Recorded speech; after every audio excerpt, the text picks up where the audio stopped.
Hi, everybody. So here is another interesting story. I showed a home. The people absolutely loved it. We were in there for maybe about 45 minutes. All the questions were answered. We looked at the disclosure forms. Everything looked good. Room sizes, everything was perfect. And so they said, come on, let's write a contract. We want to have this home. And I said, fantastic. Okay. Well, my office was, this is years ago when you kind of did everything in person. Um, and so I said, I'll meet you back at the office. So the office was about 10, 15 minutes away. And I went back to the office and I'm preparing all the paperwork. And 20 minutes went by, 25 minutes went by, and nothing. They hadn't come. The buyers hadn't come. And I called, you know what? This was even before cell phones. That's how far back this is going. Dating my age, right? But what can I say?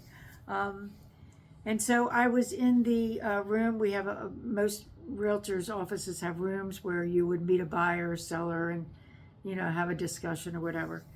And I'm sitting there and I'm waiting for them and I've got my coffee or whatever and I'm relaxing. And all of a sudden, the receptionist said, Carrie, there's people here to see you. I said, great, come on, have them come back.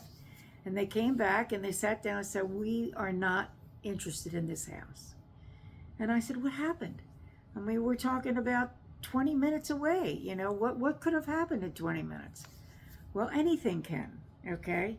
And I'm kind of grateful that they didn't buy it because apparently what happened was, I always tell people, if you want to know the flavor of a neighborhood, talk to the neighbors. You really want to do that. I mean, you really get a lot out of that. Well, that's what they did. And the neighbor to their one side was obnoxious from what they said. They started asking questions. He was very combative. He was angry. He was just a mean neighbor. And they said, we don't want to live next door to somebody like this. And they were telling me some of the things that he said. And quite frankly, I said, I don't blame you. Okay, we'll find you something else. So I still believe that you should do that. Talk to neighbors. I really do. I think it's a good idea. It doesn't hurt.